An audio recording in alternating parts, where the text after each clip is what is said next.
निया ऑफिस के लिए तैयार हो रही थी।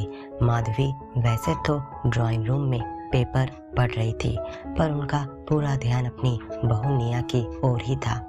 लंबी सुडौल देहहिष्टि, कंधों तक कटे बाल, अच्छे पद पर कार्यरत अत्याधुनिक निया उनके बेटे विवेक की पसंद थी। माधवी को भी इस प्रेम विवाह में आपत्ति करने का कोई कारण नहीं मिला था। इतनी समझ तो वो भी रखती है कि इकलौते योग्य बेटे ने यूं ही कोई लड़की पसंद नहीं की होगी। उन्होंने मुख सहमति दे दी थी, पर पता नहीं क्यों उन्हें निया से दिल से एक दूरी महसूस होती थी। वे स्वयं उत्तर प्रदेश के मेरठ शहर में अकेली रहती थी।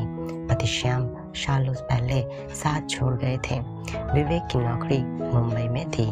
उसने जब भी साथ रहने के लिए कहा था, माधवी ने यह कहकर टाल दिया था, सारा जीवन यहीं तो बिताया है, पास पड़ोस है, साथी संगी है, वहाँ मुंबई में शायद मेरा मन ना लगे।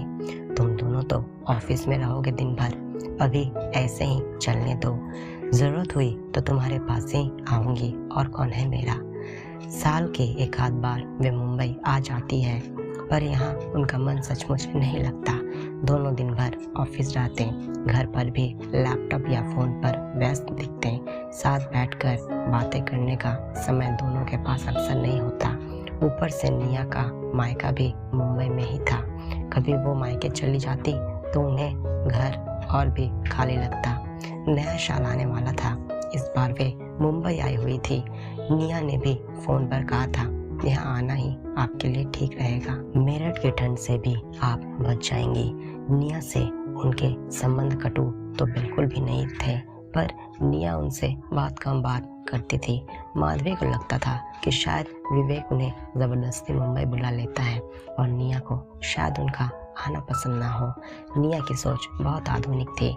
उनका मन हुआ कि वाकर की सहायता से ड्राइंग रूम तक जाकर देखें। ये 2 बेडरूम फ्लैट था।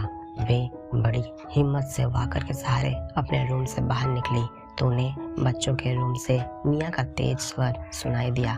उनका दरवाजा पूरी तरह बंद नहीं था। न चाहते हुए भी उन्होंने निया की बात पर ध्यान दिया। निया तेज स्वर में कह रही थी, माँ तुम्हारी है, तुम्हें सोचना चाहिए। माधवी को तेज झटका लगा। मन आहत हुआ कि इसका मतलब मेरा अंदाजा सही था कि निया को मेरे यहाँ आना पसंद नहीं। इतना स्वाभिमान तो मुझ में भी है कि बेटे बहू के घर अवांछित सी नहीं रहूंगी।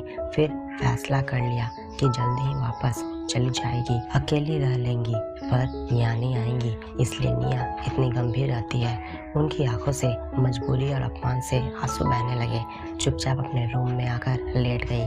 थोड़ी देर बाद निया उनके लिए शाम की चाय लेकर आई तो उन्होंने उसके चेहरे पर नजर भी नहीं डाली। निया ने कहा, माँ उठिए, चाय लाई हूँ, ले लूंगी, तुम रख दो। निया चाय रखकर चली गई। माधवी का दिल भर आया। कोई उनसे पूछने वाला भी नहीं कि वे क्यों उदास दुखी है। थोड़ी देर में उन्होंने ठंडी होती चाय पी ली और विवेक को आवाज दी। विवेक आकर गंभीर मुद्रा में बैठ गया।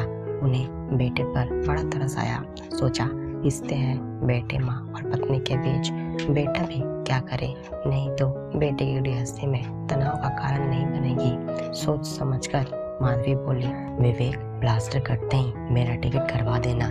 कोशिश करने लगी कि क्या फिर मेरी उपस्थिति को लेकर दोनों में झगड़े हो रहे हैं। रात को तो पार्टी है और अब यह झगड़ा, वह भी उसके कारण। आंसू बाहर निकले। निया की आवाज बहुत स्पष्ट थी, माँ को कहने दो, तुम कैसे माँ को वापस भेजने के लिए तैयार हो। माँ इतनी शांत स्नेहलय, उनसे किसी को क्या दिक्कत हो सकती है। वे दिन भर अकेली रहती है, उनका मन नहीं लगता होगा, तभी उस दिन अपना टिकट करवाने के लिए कहा होगा। मैंने अपने ऑफिस में बात कर ली है, जब तक उनका प्लास्टर नहीं उतरता मैं वर्क फ्रॉम होम कर रही हूँ। बहुत ही जरूरी होगा किसी दिन, तब चली आऊँगी। तुम बेटे होकर भी उन्हें भेजने की बात कैसे मान जाते हो, और कौन है उनका। वे अब कहीं नहीं जाएंगी, यही रहेंगी हमारे साथ। मन मोटे भाव के उतार चढ़ाव से वाकर पकड़े माधवी के तो हाथ ही कांप गए। चुपचाप आकर अपने बेड पर धम से बैठ गई, और वो क्या सोच रही थी और सच क्या था, वो कितना गलत सोच रही थी। क्या उसने अपने मन के दायरे इतने सीमित कर लिए थे कि निया के गंभीर स्वभाव उसकी आधुनिकता को भी जांचने परखने में लगी रही। उसके मन की गहराई तक तो वो पहुंच ही नहीं पाई। उस दिन भी तो निया यही कह रही थी कि माँ तुम्हारी है, तुम्हें सोचना चाहिए। सच ही तो है कि कई बार आंखों जो देखती है, कान जो सुनते हैं, वही सच नहीं होता। वो तो निया के कम बोलने गंभीर स्वभाव को अपनी उपेक्षा समझती रही, पर यह तो निया का स्वभाव है, क्या बुराई है इसमें। उसके दिल में उसके लिए इतना अपनापन और प्यार है। आज निया जैसी बहू पाकर वो धन्य हो गई। आंखों से अब कुछ स्पष्ट नहीं दिख रहा था, सब कुछ धुंधला सा गया था। खुशी और संतोष के आंसू जो भरे थे आंखों में। तभी निया चाय लेकर अंदर आ गई। माधवी को विचार मग्न देखा, पूछा क्या सोच रही है माँ। माधवी को कुछ समझ नहीं आया तो हैप्पी न्यू ईयर कहते हुए मुस्कुराकर अपने बाहें फैला दी। कुछ न समझते हुए भी उनकी बाहों में समाते हुए कहा, ये क्या माँ, अभी से? माधवी खुलकर हंस दी।